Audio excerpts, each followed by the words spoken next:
السلام عليكم، ازيكم يا حبايبي؟ عاملين ايه؟ يا رب تكونوا بخير وبصحة وافضل حال. ربنا يسعد ايامكم كلها يا رب ويفرح قلوبكم كلكم. عايزاكم تفرحوني كده يا حبايبي وتقفوا جنبي وقناة تضلوا النور وتكبر، ومش هكبر ولا انجح غير بدعمكم ليا. شيروا فيديوهاتي، اعملوا لي اللايك، اسمعوا الفيديو للاخر. انا بعمل حاجات حلوة قوي بس ماليش حظ. بس باذن الله عندي امل ان ربنا يكرمني طول ما معايا ناس محترمة زيكم. النهارده نعمل فسيخ مع بعض بطريقة سهلة جدا. اسهل من الطريقة دي مش هتلاقي. كل اسرار الفسيخ عشان يطلع ناجح معاكي هتلاقيه في الفيديو ده. وكمان والله الاضاءه ظلمه، هو لونه ورد خالص بس الموبايل كان عليه اتربه. وكمان ده فسيخ شتوي، تخيل لو عملت الطريقه ديت بقت في الصيف يطلع معاك ازاي. اسرار كتيره قوي اقول لكم عليها في الفيديو، انا عارفاها من اختي لان اختي اصلا تاجرة فسيخ كبيره وبتعمل فسيخ في بيتها وبتبيعه للناس كلها. فحاجات بسيطه كده هتطلع الفسيخ معاكي ولا كلمه. اول سر كده علشان الفسيخ يطلع معاكي ناجح وحلو، تجيبي النخاشيش حمرا وتكون السمكة لسه طازة، بلاش اللي هي بتبقى متلجة. ويفضل السمكة تكون بوري، بلاش الطبار بيبقى فيه لحمة كتير وفيه شوك كتير، لكن البوري بيبقى بقه عريض كده وعينيه واسعة وحلوة زيكم كده. ويعني فيه لحمة كتيرة، ممكن تجيبه أكبر من كده، يعني دولت كان كيلو ونص. أقول لكم دلوقتي أنا كنت جايبة الكيلو ونص دولت بكام. اول حاجه كده لازم تغسليه بميه فتره زي دمع العين كده، علشان الميه الفتره ديت بتساعد الفسيخ ينتفخ معاك بسرعه. اوعك تغسليه بميه برد. وما تسمعيش اللي يقولك اعملي الفسيخ من غير ما ينتفخ. من غير ما ينتفخ هياخد 20-30 يوم عشان يطلع معاكي كويس. لكن لما تنفخيه هياخد اسبوع واحد ويطلع معاكي 10/10. وهقولك الملح المظبوط للكيلو بالظبط عشان يطلع معاكي لا دلق ولا مالح قوي، وسط يا حبايبي، خير الامور الوسط، علشان احنا داخلين على صيف مش محتاجين الحاجه تبقى ايه مالحه قوي عشان ما شربناش ميه كتير. بعد ما خلصت غسيل مسكت سمكه سمكه كده، حطيت مناديل الاكل كده جنبه وقطعتها برضو علشان ما تمسكيش الحاجه بايدك وتوسخيها، تقطعي لك شويه مناديل جنبك كده. وتمسكي بقى تحط في النخاشيش وفي البق، تنضفي السمكه ما تخليش عليها نقطه ميه. خليها زي الارض الشرقانه عشان الفسيخ يطلع معاكي مظبوط، ما تخليش عليه ميه وانتي راح تنفخيه. بعد ما خلصته كده طبعا بترصيه على بطنه كده، والقماشه ديت ضروري علشان لما ينزل الدم بتاعه والحاجات اللي انتوا عارفينها دي. طبعا محدش يعرف يا جماعه، انتوا كلكم عارفين الفسيخ بيتعمل ازاي. انتوا بتروحوا تجيبوه من المحلات مش عارفين بيتعمل ازاي، والله انا بشوفه مفروش في الشارع الدبان عليه وشكله يقرف. لكن انت عامله حاجتك على ايدك كده هتطلع معاكي ريحه وطعم ولون وكل حاجه، وكمان اوفر بتوفري فلوس كتيره قوي. واللي هم من الفلوس اللي احنا حافظنا على صحتنا وشفنا السمكه جايه طازه قدامنا وغسلناها ولا جايه عليها تريبه ولا دبان ولا حاجه خالص. بعد ما خلصت طبعا حطيته في كيس كده محكم وقفلت عليه. وكنت مولعه الفرن بالليل كده بخبز رقاق، حطيته ورايا في الفرن وطلعته الصبح. الفرن بيبقى دافي او بوتاجاز دافي، تحطيه كده تقدري تحطي ايدك على الحديده كده ما تنحرقيش. وقفلي عليه وسيبيه اقل حاجه 12 ساعه و10 ساعات. لو عندك مكان فيه شمس برضو حطيه من الصبح لاخر النهار لحد الشمس ما تروح من عليه، هيتنفخ معاك ويبقى 10/10.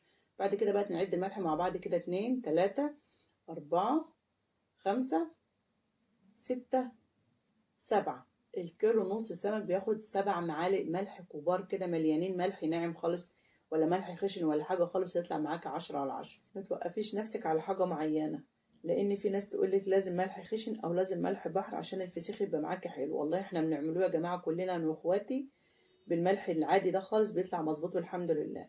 نزلت على الملح بنص معلقة كركم ونص معلقة شطة. الشطة بتحوش الريحة الكريهة وبتحافظ على الفسيخ لو انت تسيبيه فترة طويلة.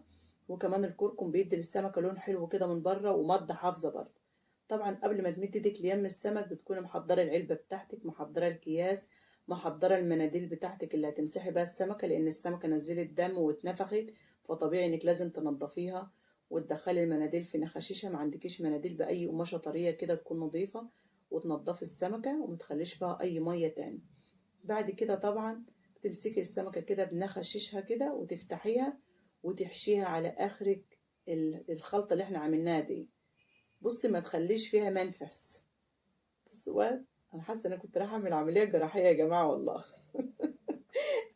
صلوا على النبي، اللهم صل وبارك وسلم على سيدنا محمد وعلى اله واصحابه اجمعين. تعرفوا ان الفيديو ده كان 45 دقيقة وصلت لكم 12 دقيقة. هو يعني ايه ملكوش حجة، يعني اللي لسه ما حطش اللايك يحط اللايك يا جماعة.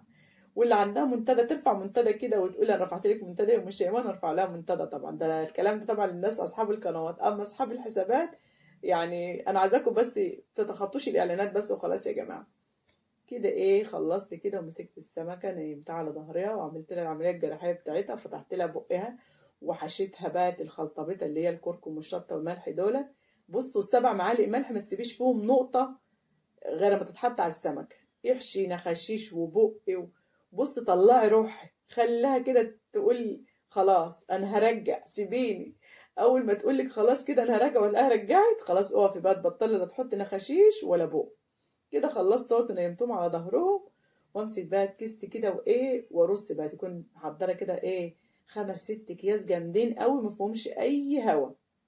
وعلى فكره يفضل برضو انك في اخر حاجه تحطيها، اخر كيسه تحطها للفسيخ تكون كيسه سمر. بس الحته دي بصراحه ايه انا ما كنتش اعرفها، ما اكذبش عليكم واقول لك انا نسيت، لا والله انا بحط كده على طول، بحط كيسه سمرا ولا غيره. بس سمعت في الاخر كده في ناس تقول لك لازم اخر كيسه في السمك بتاع الفسيخ بالذات تكون ايه كيسه سمرا. ليه؟ انا ما اعرفش يعني بصراحه، انا طول عمري بعمله يا جماعه والله من غير كيسه سمرا، وبيطلع معايا الحمد لله. والله عيالي ما بيرضوا بالفسيخ اللي بره، دايما يقولوا اعملي لنا الفسيخ هنا يا ماما. الفسيخ اللي بره غالي وكمان مش حلو خالص ومش صحي. بتنيمي السمك بقى كده ايه. يفضل برضو انا لما كنت بعمله قبل كده بحط سمكة عكس سمكة، بس انا بصراحة نسيت في الحتة دي. بتمسكي بقى ايه الملح والكركم اللي نزل منك اللي هو فاضل منك، وتحطيه على وش السمك كده بعد ما تنيميه على ظهره. وقبل ما تربطيه انا كنت رايحه اربط من غير ما احط بقى الحاجه الاساسيه للفسيخ اللي بتخليه طري معاكي وتحافظ برضو ان هو يعيش معاكي فتره طويله. ايه هو يا ام شيماء؟ الزيت يا جماعه. بتمسكي كده كل سمكه تنزلي على النخاشيش بتاعتها كده فوق الملح اللي انت حطاه شويه زيت زي معلقه زيت كده، يعني انا بحط بالبركه. اي حاجه بالبركه بتبقى حلوه. قولي يا رب وسمي كده واتكلي على الله ودوسي، وان شاء الله الحاجه تطلع معاكي مظبوطه باذن الله. صلى على يشفع فينا، اللهم صل وبارك وسلم على سيدنا محمد وعلى اله واصحابه اجمعين. كده بقى حطيت الزيت بتاعه هو، واقفل عليه بقى واسيبه يا جماعه اسبوع. يعني انت حطيتيه السبت طلعيه السبت، حطيتيه الحد طلعيه الحد، ما تغيبيش اكتر من كده. ولو هتصفروه او تقعدوه فتره طويله ما تحطيش ال7 معالق ملح على الكل نص ايه سمك.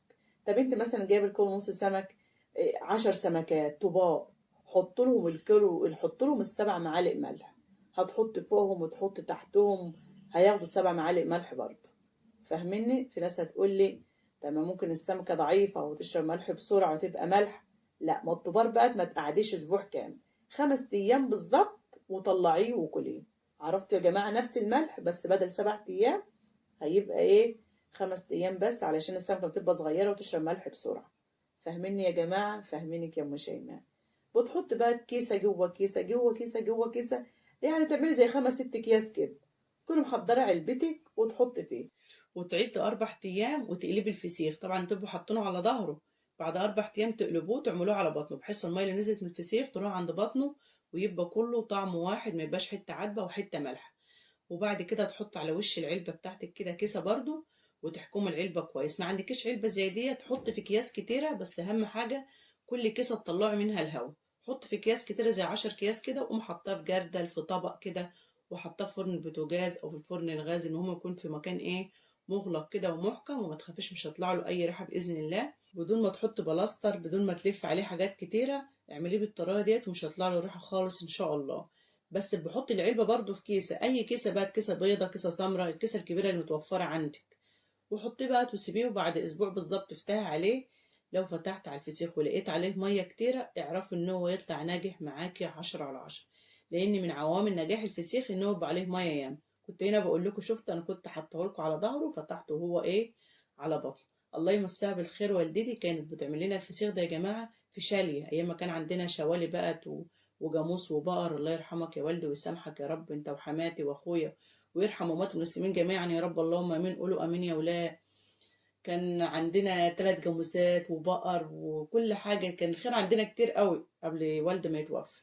دلوقتي البيت خاوي على عروشه.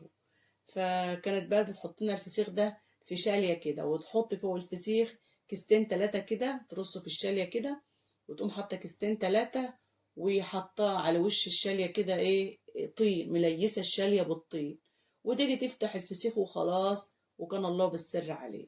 لا كانت بقى بتعمل زينا كده، ولا تحط شطة ولا تحط كركم ولا حاجات من دي خالص، كانت بتعمله كده وكان بيبقى ابيض صحيح، بس كان بيبقى ايه طعمه حلو. بس الايام دي بقت الناس بقى بتحط شطة وبتحط كركم، لان بصراحة السمك ما عادش نضيف زي الاول، بقى بياكل حاجات مش نظيفة، فالواحد بيخاف. ما تبصوش لايام زمان، كان ايام زمان كل حاجة نظيفة وكل حاجة حلوة بتعملها وانت قلبك جامد. وكده ما شاء الله طلعت الفسيخ اهوت وفتحته، بتفتحيه بقى بمقص بسكينه. في ناس يا اولاد بتاكل الفسيخ بقشره، ما انا مش عارفه بياكلوه ازاي. انا لو عيالي جم في بقهم حته قشرايه بيبقى يومه ابيض ابيض، ما بيرضوش ياكلوا، لازم اخلي السمكه معلهاش صنف القشر. بس السمك ده كان وما كانش نضيف من قلبه، بس كان طعمه حلو. فكنت جايبه السمك ده، نسيت اقول لكم كنت جايبه السمك ده لان الفيديو ده عندي من زمان. كنت جايبه الكيلو ب 100 جنيه، دلوقتي الكيلو عامل له 150 170. انا اخر مره بشمال كان نازل يجيب لنا بوري، لا الكيلو البوري الكبير 175 جنيه. قال ليه ده انا اجيب بولت، جابوا البولت 80 جنيه، يعني الاتنين كيلو بولت ب 8 كيلو بوري على ايه يعني. اللي يلاقي الايام دي اي حاجه يحمد ربنا ويبوس ايديه ووشه وضهره. انا ساعات بجيب السمكه البليمه الصغيره ديت الكيلو ب 35، وساعات بجيب بولت كبير، يعني شويه كده وشويه كده عشان العيال ما تملش وتسهل. هنا طبعا كنت بقول لكم السمكه ما شاء الله شايفين طريه ازاي، لولبيه في ايد ازاي، لان الفسيخ ناجح. لو طلعتيه من الميه ولقيتيه مجلد، امسكيه اعمليه كده قبل ما تفتحي السمكه، بس هي اصلا ما شاء الله حلو. ولو جيت تحطيه في العلبه بتاعتك او في الكياس بتاعتك وما لقيتيش برضه منفوخ، اعمليه كده قبل ما تحطيه وتفسخيه وتحط عليه ملح خالص عشان تطلعيه تلاقيه طري معاكي. بس انا ما عملتوش طبعا لا كده ولا كده لانه كان منفوخ معايا، ولما طلعت لقيته طري. فانا بس حبيت ادوكم المعلومه ديت عشان لو طلع معاكي في مشكله قبل ما تحطي او بعد ما تحطي، بس باذن الله مش هيطلع معاكي اي مشكله. اهم حاجه تنفخيه قبل ما تفسخيه. وانا كده خلصت الفسيخ تنظيف، والله الاضاءه ظلمه، الموبايل فيه مشكله يا جماعه، وطلع الفسيخ لونه مش اللي هو الطبيعي. دلوقتي بشوف ان كنت عاملاها مره تانية حاجه كده تفتح النفس. بس جربوه مع الرز، اهو دي بقت مره تانية، كانت مره تانية واديته صوره كده بطبيعته والله يا جماعه من غير فلاتر، انا ما بحطش فلاتر على الفيديوهات خالص. جربوا الفسيخ مع الرز حاجه ولا اروع، بلاقي الناس كلها بتاكله بالعيش، لا جربوه بالرز كده مع شويه بصل، والصحه والعافيه على قلوبكم. اتمنى اذا كان الفيديو عجبكم ولسه ما حطيتوليش اللايك فرحوني كده وحطوا اللايك عشان الفيديو يمشي شويه. واتمنى الناس الجديده اللي اول مره تدخل على قناه تشترك في قناتها وتشيرها. مع السلامه.